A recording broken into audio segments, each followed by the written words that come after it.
आती हैं, तेरी आंखों में मैं खोने लगा, तेरी बातों से कुछ होने लगा, तू ही मेरी जिंदगी, तेरी मेरी एक कहानी है।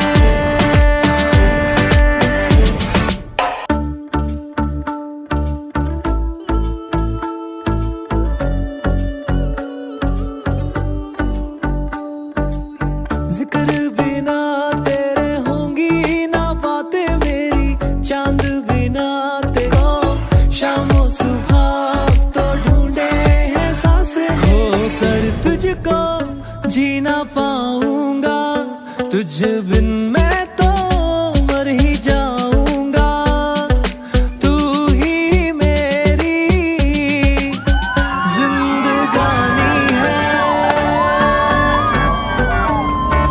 तेरी मेरी एक कहानी है। तेरी मेरी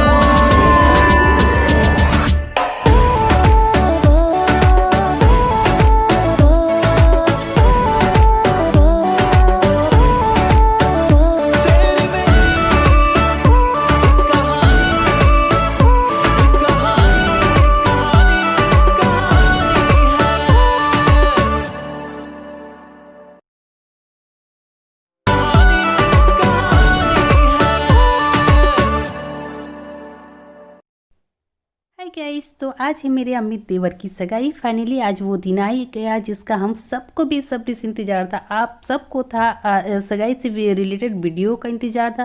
तो आज मैं आपके साथ अपने देवर अमित की सगाई की वीडियो शेयर करने जा रही। तो यहाँ है मेरा बेटा, जी हाँ मेरा बेटा थ्रू, वो भी अपने चाचा की तरह हेयर स्टाइल करवा रहा है भैया से। और यहाँ पर रेखा और दीदी दोनों रेडी हो चुकी हैं। तो भाभी का मेकअप हो रहा है, कंप्लीट किया हुआ है। देखो कितनी प्यारी लगी। इनको एक बड़ा सा काला टीका यहाँ लगाना, इतना बड़ा काला टीका होना चाहिए मेकअप आर्टिस्ट, ठीक है। नजर ना लगे हमारी भाभी को, ठीक है। चलो हम जा रहे हैं, बाय बाय। सगाई पे जा रहे हैं, खुद ही नई चीज बना के पी रहे हैं। सबको खिला। तो यहाँ रेखा, अमित और बच्चे पहले निकल चुके हैं क्योंकि काफ़ी लेट हो गए। तो पापा गुस्सा हो रहे थे कि कुछ लोग तो पहले निकलो ताकि उन लोग को अच्छा लगे, बहुत ज़्यादा हम लेट हो गए। तो यहाँ पर मेकअप मेरा चल रहा है और बहुत गंदा उन्होंने मेकअप किया था, बहुत सड़ा हुआ मेकअप। मैं फर्स्ट टाइम धोखा खाई हूँ मेकअप के चक्कर में, और तब से मैंने कान पकड़ लिया कि मैं आज के बाद कभी पार्लर वालों से मेकअप नहीं करूँगी। बहुत घटिया मेकअप किए थे, ओवर मेकअप। ये आप अभी देख रहे हो ना, इसमें से बहुत सारा मेकअप मैंने टिश्यू पेपर से निकाला है, तब जाकर थोड़ा बहुत देखने लायक मेरा फेस होने की। सर जब मैं अपने रूम में गई देखने के लिए मिरर में, तो मेरा मेकअप ने बिल्कुल केकी सा लग रहा था, बस बहुत वाइट वाइट लग रहा था, एकदम अजीब सा गंदा सा। सब बोले कि क्या करवा के आ गई। मेरे हस्बैंड गुस्सा होने लगे, मम्मी पापा सब गुस्सा होने लगे। लेकिन मेरे पास टाइम था नहीं कि मैं इसको क्लीन करके दोबारा मैं खुद से मेकअप करूँ, तो मैं वही टिश्यू पेपर से इसको थोड़ा सा क्लीन कर ली। और यहाँ पर हम सब भी पूरी फैमिली इकट्ठे बस में जा रही, क्योंकि हमारी फैमिली बहुत बड़ी है। सब साथ में निकले और कुछ लोग पीछे से भी आ रहे। ये मेरे बड़े ससुर जी है और मैं मम्मी के पास बैठी, उसके पीछे मेरी बड़ी सास है। और यहाँ पे एक ऐसा मजाकिया एक्सीडेंट हुआ, मैं अपने हस्बैंड को बोली कि थोड़ा सा आप वीडियो ले लो सबका। तो ड्राइवर भैया ने ऐसे ब्रेक लगाया कि मेरे हस्बैंड उछल के उनके गोद में बैठ गए। संजोग से उनको चोट नहीं लगी, बस हम सारे हंस पड़े थे। और लेट तो हमें हो ही गया था। फाइनली हम उस जगह पे पहुंच गए। तो ये मेरी चाची सास थी, पापा थे सामने, तो इसलिए उन्होंने हमारे यहाँ होता है ऐसा कुछ, होता नहीं। हमने कितनी बार चाची को बोला है, पापा भी बोले कि छोटी क्यों घूंघट लगा लेती है, अब कौन लगाता है, नहीं लगाना चाहिए, लेकिन चाची मानती नहीं है। तो ये दीदी है मेरी, अनीता दीदी, मेरे बड़े बड़े ससुर की लड़की, और ये इनकी छोटी लड़की है आरती, और ये दोनों उनके बच्चे हैं। तो बस हम उस जगह पे पहुंच गए। और हम जब गए तो सारे लोग हमारा वेट कर रहे थे। रेखा को पहुंचे हुए आधा घंटा हो गया था और हम थोड़ा लेट हो गए थे। तो ये हमारी छोटी देवरानी के पापा जी और उनकी मम्मी और उनकी पूरी फैमिली सब खड़े थे वहाँ पे हमारे वेलकम के लिए। बहुत अच्छा लग रहा था कि चलो हम उस जगह पे पहुँच गए। फाइनली आज वो दिन आ गया।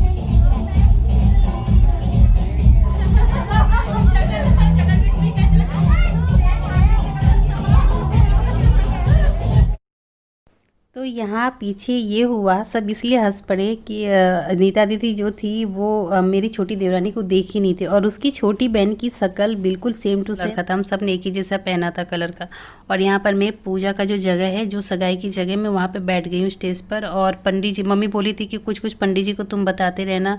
हालांकि पंडित जी को सब पता था, लेकिन बस मम्मी के अंदर हो रहा था कि पता नहीं ठीक से कर पाएंगे नहीं। और यहाँ पर अमित भी बैठ गए। अभी फ़िलहाल चल रहे रोका, हमारे साइड रोका भी होता है सगाई से पहले, तो हम लोग रोका कर रहे हैं और इसके बाद हम करेंगे सगाई।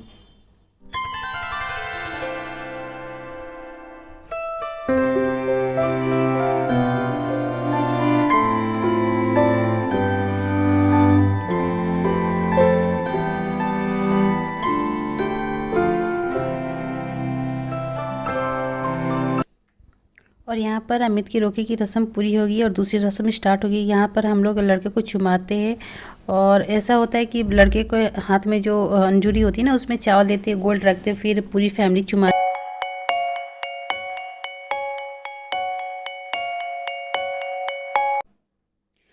और अमित की रोके की रस्म कंप्लीट होने के बाद स्टार्ट होगी रीचा की रोके की कसम, सॉरी रस्म, लड़का लड़की दोनों की रस्म होती है। दोनों को हम पूजते हैं। इसको लड़की पूजना या छेका करना ऐसे कुछ बोलते हैं। तो इसमें लड़की के श्रृंगार का सारा सामान आता है, साड़ी वगैरह सब कुछ आता है, फ्रूट्स होते हैं, मिठाई होते हैं, सब कुछ होता है। वो सब गणेश भगवान और शंकर पार्वती भगवान की पूजा करने के बाद फिर हम लड़की के हाथ में थोड़ा सा टच कराते और फाइनली आ गई है रिंग सेरेमनी का टाइम। तो रोका का टाइम ख़त्म हो गया और अब आ गया है मुहूर्त अंगूठी पहनाने का।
झुमका दिलाऊंगा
मास्क इसलिए पहना रहे हैं क्योंकि ये सरप्राइज है। पढ़ लेते हैं तो आयुषी ये खोल रही है। आप लोग प्लीज जब मम्मी पापा अपनी आंखें खोले तो जोर से इनको विश कर देना, मुझे बहुत अच्छा लगेगा, ठीक है। सो मम्मी 3 बोलूंगी तो आपको ये ब्लाइंडफोल्ड हटा देना होगा, ठीक है।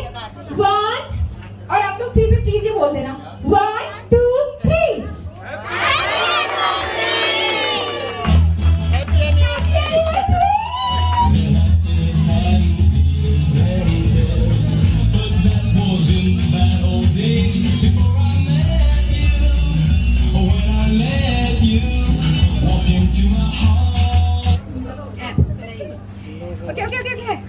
ओके पापा ये लो।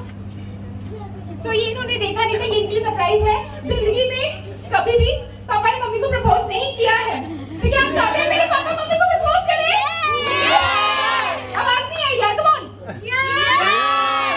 तो पापा सिर्फ 2 प्यारे शब्द मम्मी के लिए बोल दीजिए। जिंदगी भर आपकी मम्मी ने बहुत सेवा की है। मेरे एक ब्लॉग में मम्मी ने पापा को प्रपोज किया था, अगर आप के साथ साथ पापा मम्मी की भी रिंग सेरेमनी। पति और पत्नी का रिश्ता निभाने के लिए 2 शब्द होता है। एक तो होते हैं पत्नी, एक होती है धर्म पत्नी। धर्म पत्नी का क्या काम है, पत्नी का क्या काम है, वो हमारी मैडम ने बखूबी निभाई है। पत्नी दे रहा हूँ।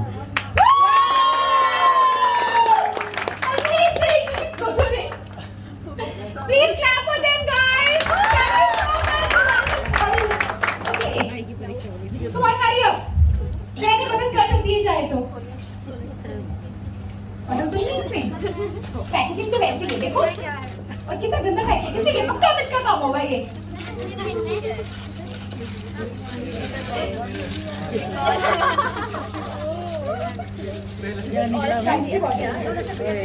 जल्दी जल्दी फाड़ दो।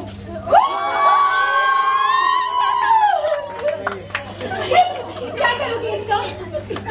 मुझे पहचानने में नहीं, आप बताओ इस बेलन का क्या करने वाले हो? काम करना सीखोगे? वो मुझे आता है फिलहाल तो। रोटी बनाने के लिए नहीं दिया है। लड़की काम करे जरूरी नहीं, लड़की ऑफिस में जा सकती है, लड़की बहुत कुछ कर सकती है, काम करने के लिए नहीं दिया है। एक्चुअली मम्मी कहती है कि अमित मम्मी का कहना नहीं मानता है, थोड़ा सा टेढ़ा है। तो क्या मेरा भाई है, थोड़ा टेढ़ा है, आप प्लीज ठोक ठोक के सीधा कर देना, ठीक है? एक बार इशारा कर दो उसको ऐसे। enjoy your food.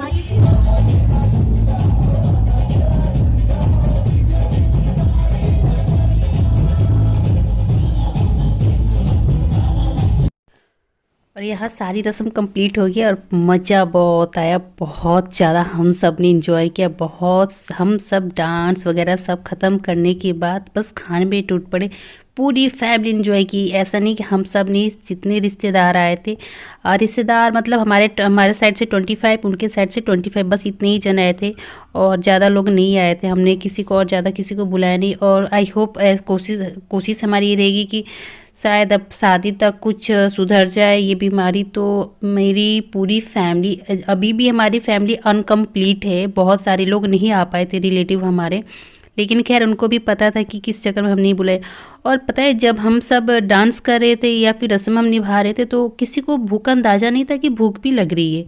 हम सुबह का नाश्ता करने के बाद ही कुछ नहीं खाए थे, लेकिन जैसे रस्म कंप्लीट हुई है भगवान सारे खाने पे टूट पड़े। तब उनको क्या, मुझे खुद एहसास हुआ कि मुझे तो भूख लगी है। ऐसा होता है कि जब घर में शादी या फिर कुछ फंक्शन वगैरह होता है तो किसी को भूख का अंदाज़ा नहीं होता, सब मस्ती में घुले रहते, जैसे होता है ना पानी में चीनी का घुल जाना और दिखता है नहीं, उसी टाइप का हुआ था। हम सब बहुत ज़्यादा एंजॉय किया और भगवान करे कि इसी तरह से हम सब की, मेरे देवर और देवरानी की खुशियाँ बरकरार रहे। टाइम आ गया जाने का तो मन नहीं कर रहा था, क्योंकि ऋचा की फैमिली बहुत अच्छी थी। उन लोगों ने हमारा काफ़ी अच्छा साथ दिया हर चीज़ में। ऐसा नहीं लग रहा था कि हम फर्स्ट टाइम मिल रहे थे। ऋचा से तो हम सब मिले ही थे, लेकिन उसकी मम्मी पापा से भी मिले थे, लेकिन उसकी जो बहनें थे, उसकी बड़ी मम्मी, ताया जी, उन सबसे हम नहीं मिल पाए थे। सबसे मिल के बहुत अच्छा लगा। तो बस यही सोच रही थी काश ये दिन यही ठहर जाए, हम सब वहीं रहे। और कब ऋचा हमारे घर में आई ये भी हम सोच रहे थे। मैं तो बोले अमित को, अमित चलो यहीं से उठा के लेके चलते इसको। बस मम्मी हंसने लगी कि ऐसा थोड़ी होता है कि बिना शादी किए तुम लड़की को लेकर जाओगे। और किसी को भी देख सकते हो आप कि वहाँ से हिलने का मन नहीं। और मैं सबको बोली कि चलो चलो, लेकिन कोई नहीं हिल रहा है वहाँ से। सब मतलब कोई ना कोई एक दूसरे का हाथ पकड़ के बात किए जा रही कीजिए। फाइनली मैं बाहर निकली तो मेरे पीछे पीछे दीदी भी निकल गई। चलो जब तक हम नहीं निकलेंगे तब तक कोई नहीं निकलेगा। और मेरे दोनों नए जोड़ों को अपना प्यार और आशीर्वाद बरसाते रहिए। तब तक के लिए बाय बाय।